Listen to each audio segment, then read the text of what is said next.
তার নাম কি ছিলেন? জুলাইবিব। আমার নবী শামসুদ্দোহা যখন ডাকলেন সবাই অবাক হয়ে গেলেন। ওই সাহাবীকে আমার নবী শামসুদ্দোহা কি জন্য ডেকেছেন, কেন ডেকেছেন, এখন সবাই অবাক হয়ে গেলেন। ওই মুহূর্তের মধ্যে ওর মধ্যে চ্যান্টেল ছিল না, মাথার মধ্যে টুপি ছিল না, এমন কোনো ভালো কাপড় তার কাছে ছিল না। আমার নবী শামসুদ্দোহা ওই রকম একজন গরিব সাহাবীকে ডাক দিয়ে বললেন, তাহলে তুমি এদিকে এসো। মসজিদে নববীর মধ্যে আমার নবী এরকম মিম্বরের মধ্যে যখন আলোচনা করছেন, ওই সাহাবী জুলাইবিবকে ডাক দিয়ে তাকে ডান হাত ধরে, তার ডান হাত ধরে আমার নবী শামসুদ্দোহা সাহাবায়ে কিরামদের থেকে জিজ্ঞাসা করতে লাগলেন, ওগো আমার সাহাবীরা, তোমরা কি তাকে চেনো? তোমরা কি তাকে চেনো? এই কথা বলার পরে আমার নবী শামসুদ্দোহাকে সাহাবায়ে কিরামরা বড় আদবের সহিত উত্তর দিতে লাগলেন, লা আমরা চিনি না, লা আমরা চিনি না। এই কথা বলার পরে আমার নবী শামসুদ্দোহা বলেছেন, ওয়াহুয়া জুলাইবিবি, বলি না সুবহানাল্লাহ। ওয়াহুয়া জুলাইবিবি, এটা হচ্ছে আমি নবীর জুলাইবিব, আমি নবীর জুলাইবিব। একজন গরিব, একজন অসহায়, একজন মিসকিন, একজন ফকির মানুষ, একজন ফকির সাহাবী আমার নবী শামসুদ্দোহা, যার গায়ের মধ্যে পাঞ্জাবি ছিল, যার মাথার মধ্যে টুপি ছিল, ওইরকম ব্যক্তিকে ডাকেন নাই, ওইরকম ব্যক্তিকে ডাকেন নাই। আমার নবী ডেকেছেন কাকে? যার পরনের মধ্যে ভালো একটা গেঞ্জি ছিল না, একটা প্যান্ট ছিল না, ভালো একজন চ্যান্টেল ছিল না, মাথার মধ্যে টুপি ছিল না, ওইরকম একজন গরিব সাহাবীকে আমার নবী শামসুদ্দোহা ডেকেছেন, বলেছেন ওয়াহুয়া জুলাইবিবি, এটা হচ্ছে আমি নবীর জুলাইবিব, আমি নবীর জুলাইবিব। এই কথা বলার পরে আমার নবী শামসুদ্দোহা এক পর্যায়ে তাকে বলছেন, জুলাইবিব তুমি কি বিয়ে করবে না, তুমি কি বিয়ে করবে না? জুলাইবিব ডাক দিয়ে বলেন, ইয়া রাসূলুল্লাহ, ইয়া হাবিবাল্লাহ, দুনিয়ার জমিনের মধ্যে আমার মতো অসহায়, আমার মতো গরিব, আমার মতো ছেঁড়া মানুষ দুনিয়ার জমিনের মধ্যে আর কেউ নাই। আমি একবেলা খাইলে তিন বেলা উপবাস থাকতে হয়, আমাকে কার মেয়ে বিবাহ দিবে? এই কথা বলার পরে জুলাইবিবকে ছেড়ে দিলেন, উনি চলে গেলেন। আমার নবী শামসুদ্দোহা দ্বিতীয় দিন আবার আসলেন মসজিদে নববীর মধ্যে, আবার দ্বীনের আলোচনা করতে লাগলেন, আবার বয়ান করতে লাগলেন। বয়ান করতে করতে এক পর্যায়ে আবার জুলাইবিবকে ডাক দিলেন, জুলাইবিব তাল তুমি এদিকে এসো, তাল তুমি এদিকে এসো। এই কথা বলার পরে তাকে আবার ডান হাত দিয়ে ধরলেন। আমার নবী শামসুদ্দোহা বলেন, আত্তা রিফুহু, আত্তা রিফুহু, তোমরা কি তাকে চেনো? সাহাবায়ে কিরামদেরকে বলছেন, তোমরা কি তাকে চেনো? দ্বিতীয় দিনও উত্তর দিলেন, লা আমরা চিনি না। এই কথা বলার পরে জুলাইবিবকে আবার জিজ্ঞাসা করলেন, জুলাইবিব তুমি কি বিয়ে করবে না? জুলাইবিব বলেন, ইয়া রাসূলুল্লাহ, ইয়া হাবিবাল্লাহ, আমি আপনাকে বলেছিলাম আমার বিয়ে করার কি নাই, কোনো সামর্থ্য নাই। এই কথা বলার পরে জুলাইবিবকে আবার ছেড়ে দিলেন, আবার চলে গিয়েছে। তার দিন তৃতীয় দিনের মধ্যে জুলাইবিবকে আবার ডাকলেন, আবার ডাকার পরে জুলাইবিবকে জিজ্ঞাসা করতে লাগলেন, জুলাইবিব তুমি কি বিয়ে করবে না? আবার ডেকে জিজ্ঞেস করলেন, জুলাইবিব তুমি কি বিয়ে করবে না? কয়দিন? 3 দিন। একদিন জিজ্ঞাসা করলেন, জুলাইবিব উত্তরে দিয়েছেন আমার কোনো কিছু নাই। দ্বিতীয় দিন আবার ডাকলেন, দ্বিতীয় দিন আবার বলেছেন আমার কোনো বিয়ে করার সামর্থ্য নাই। তৃতীয় দিন, 3rd দিনের মধ্যে আমার নবী শামসুদ্দোহা আবার ডাক দিয়ে বললেন, আত্তারিফুহু, আমার সাহাবীরা তোমরা কি তাকে চেনো? সাহাবায়ে কিরামরা বড় আদবের সহিত, ইয়া রাসূলুল্লাহ, ইয়া হাবিবাল্লাহ, লা আমরা তাকে চিনি না।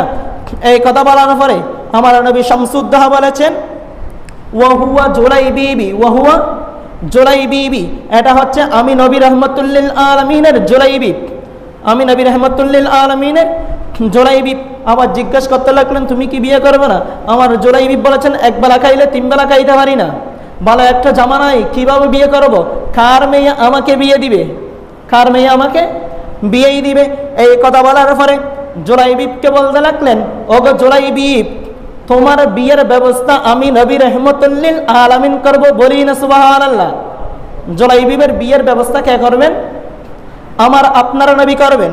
এই কথা বলার পরে জুলাইবিবকে যখন বললেন, জুলাইবিব তত্তর করে কাঁপতে লাগলেন, আমাকে কার মেয়ে বিয়ে দিবে আল্লাহ রসুল, এটা কোন ধরনের কথা বলছে? জুলাইবিবকে বলেন তুমি কোনো চিন্তা করিও না, তোমার বিয়ের ব্যবস্থা আমি করব। এই কথা বলার পরে আমার নবী শামসুদ্দোহা জুলাইবিবকে একটা ঘরের মধ্যে পাঠালেন। মদিনার সবচেয়ে বড় লোক, সবচেয়ে ধনী ব্যক্তি মসজিদের আনসার একজন সাহাবীর বাসায় পাঠালেন।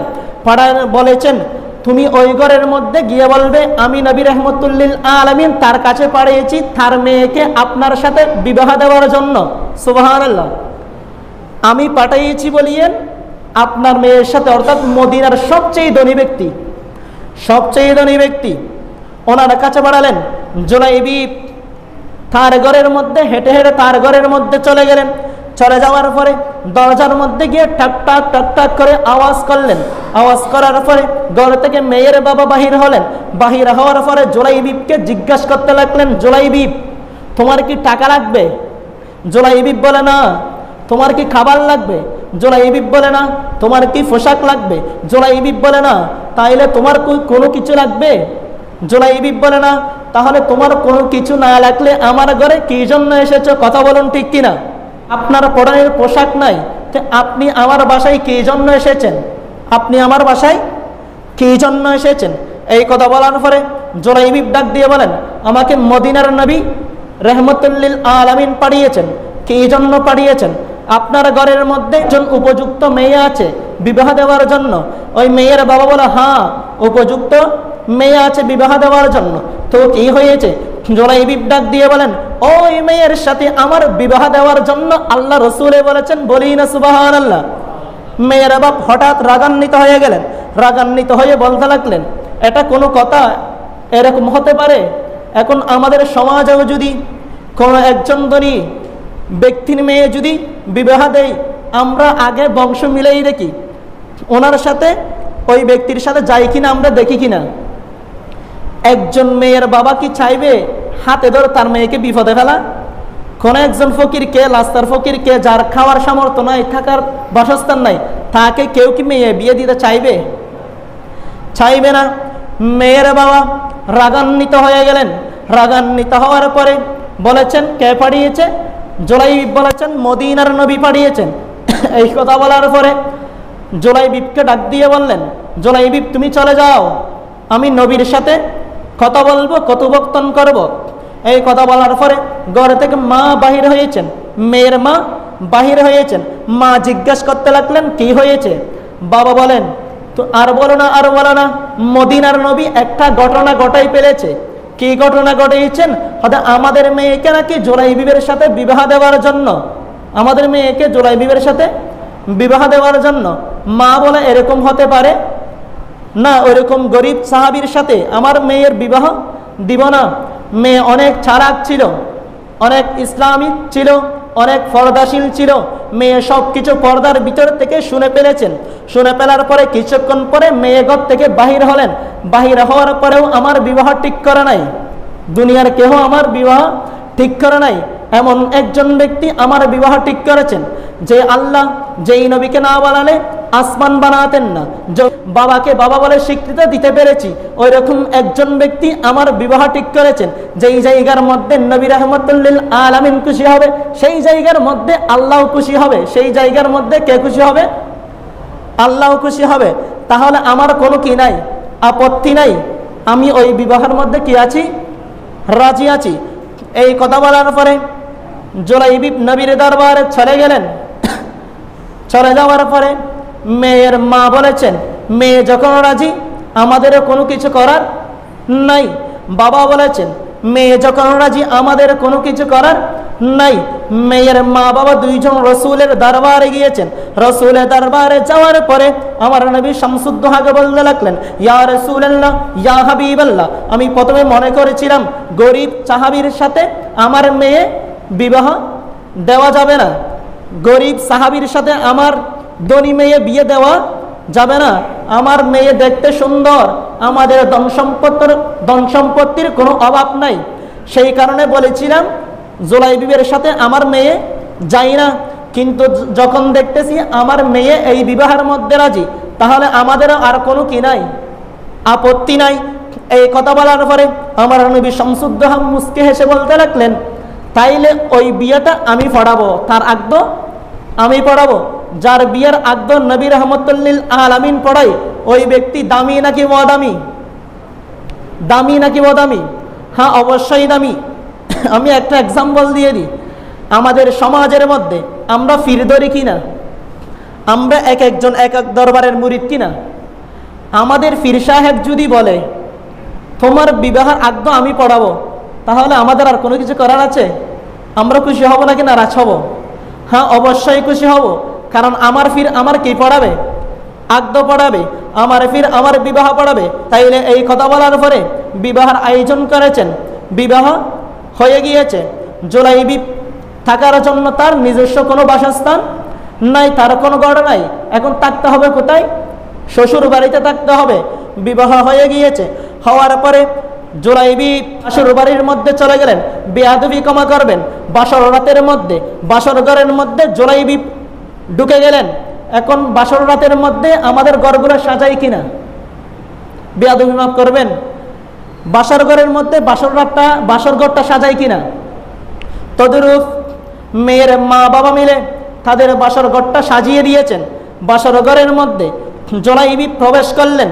তার স্ত্রীর চেহারা দেখবে এরকম পর্দাটা তুলেছেন।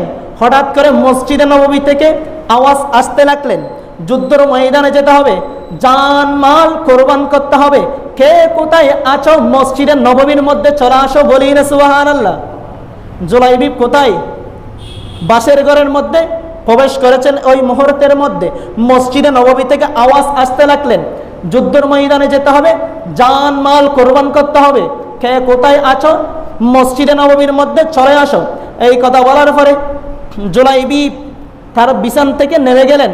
নেমে যাওয়ার পরে দাঁড়িয়ে গেলেন। দাঁড়িয়ে যাওয়ার পরে স্ত্রী জিজ্ঞেস করলেন, স্বামী তুমি কোথায় যাচ্ছ? আজ আমাদের বাসর রাত, আজ আমাদের প্রথম বিয়ে হয়েছে, আমাদের কথোপকথন হবে, আমাদের মিলন হবে, আপনি দাঁড়িয়ে গেছেন কেন? কি আমাকে পছন্দ হয়নি? মেয়ে জিজ্ঞেস করতে লাগলেন, আমাকে কি পছন্দ হয়নি? জুলাইবি ডাক দিয়ে বলেন, পছন্দ না হলে কি আমি বিবাহ করতাম? পছন্দ হয়েছে বিদায় কি করেছি? বিবাহ করেছি। এই কথা বলার পরে স্ত্রীকে বলতে লাগলেন, আমার নবী শামসুদ্দোহা মসজিদে নববী থেকে এলান দিতে লাগলেন, ডাক দিতে লাগলেন, যুদ্ধের ময়দানে যেতে হবে, জান মাল কোরবান করতে হবে। দুনিয়ার জমিনের মধ্যে আমার কোনো ধন সম্পদ কোনো মাল নাই, আমার একটা জান রয়েছে, আমি ওই জানটা নবীর কদমে কোরবান করে দিতে চাই, বলি না সুবহানাল্লাহ। আমার কোনো দুনিয়ার জমিনের মধ্যে ধন সম্পদ কোনো কিছু নাই, আমার একটা কি আছে? জান আছে। আমি জানটা কার দরবারে কোরবান করতে চাই? রাসূলের দরবারে কোরবান করতে চাই। এই কথা বলার পরে স্ত্রী থেকে কথা বলে বাহির হয়ে যাচ্ছেন। শাশুড়ি ধরে ফেললেন, বাবা কোথায় যাচ্ছেন?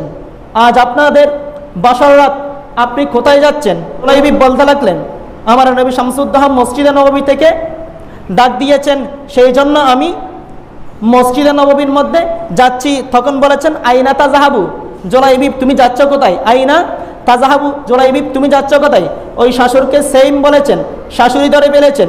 শাশুড়ি বলতে লাগলেন, আজ তোমার বাসর রাত, তুমি যেও না, তুমি যেও না। শাশুড়ি আম্মাকে জুলাইবি বলতে লাগলেন, আল্লাহর রহমতে আমি যদি দুনিয়ার জমিনে বেঁচে থাকি, হাজারো বাসর রাত। শাশুড়িকে বুঝ দিয়ে রাসূলের দরবারে হেঁটে হেঁটে চলে গেলেন। চলে যাওয়ার পরে নবী রাহমাতুল লিল আলামিন মসজিদে নববীর মধ্যে দাঁড়িয়ে কারা কারা যুদ্ধের ময়দানে যাবে সব কিছু ঠিকঠাক করে দিচ্ছেন। ওই মুহূর্তের মধ্যে একজন দুলা হাজির হয়েছেন, বলি না সুবহানাল্লাহ। মাথার মধ্যে পাগড়ি আছে, গলার মধ্যে গলার মালা রয়েছে, গার মধ্যে শেরওয়ানি রয়েছে। এগুলা খোলার পর্যন্ত সময় পাই নাই, এগুলা খোলার সময় পাইনি, সব কিছু নিয়ে চলে এসেছেন। আমার নবী শামসুদ্দোহা ডাক দিয়ে বললেন, জুলাইবি তুমি কি জন্য এসেছো? তুমি কি জন্য এসেছো? তুমি চলে যাও, আমি বাকি সাহাবীদেরকে নিয়ে যুদ্ধ করব, তুমি চলে যাও।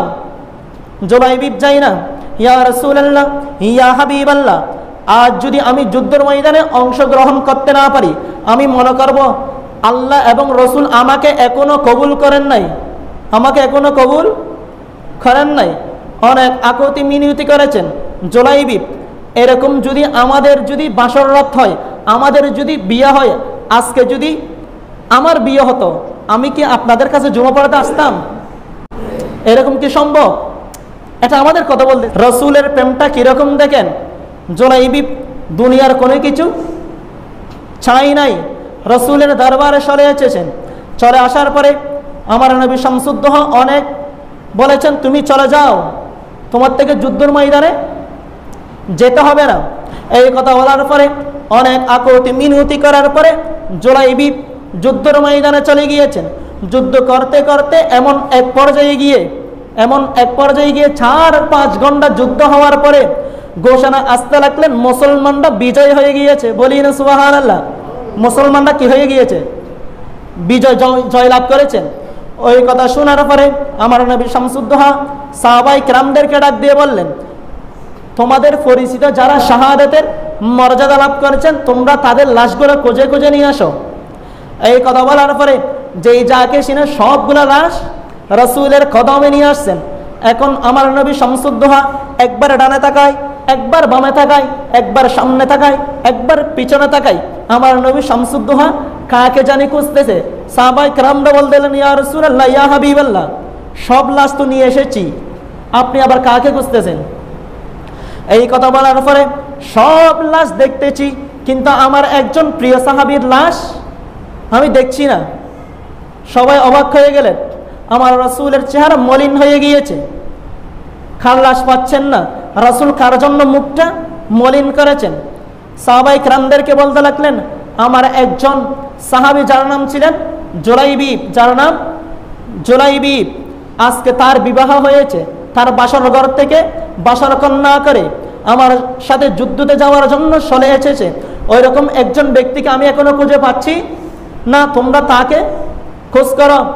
এরকম খুঁজতে খুঁজতে হঠাৎ করে 60টা লাশের মধ্যে মাঝখানে জুলাইবিবের লাশটা পড়ে রয়েছে।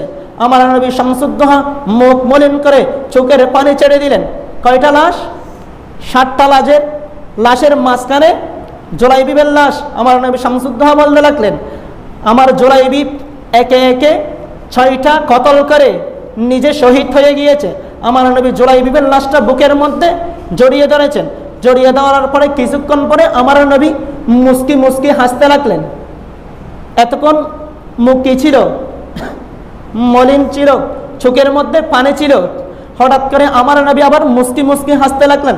সাহাবায়ে কেরামরা জিজ্ঞাসা করতে লাগলেন, ইয়া রাসূলুল্লাহ, ইয়া হাবিবাল্লাহ, আপনি এতক্ষণ দেখছি মুখটা মলিন, চোখের মধ্যে পানি, এখন আবার দেখছি আপনি হাসতেছেন, কি কারণ?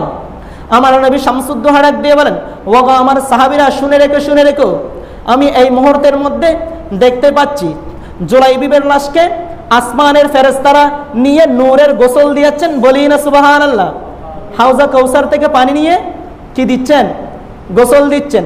কোথায় যাওয়ার জন্য? জান্নাতে নিয়ে যাওয়ার জন্য। জুলাইবিব আজ দুনিয়ার জমিনে নাই। কি হয়েছে? উনি কোথায় যাচ্ছে? জান্নাতের মধ্যে চলে যাচ্ছে।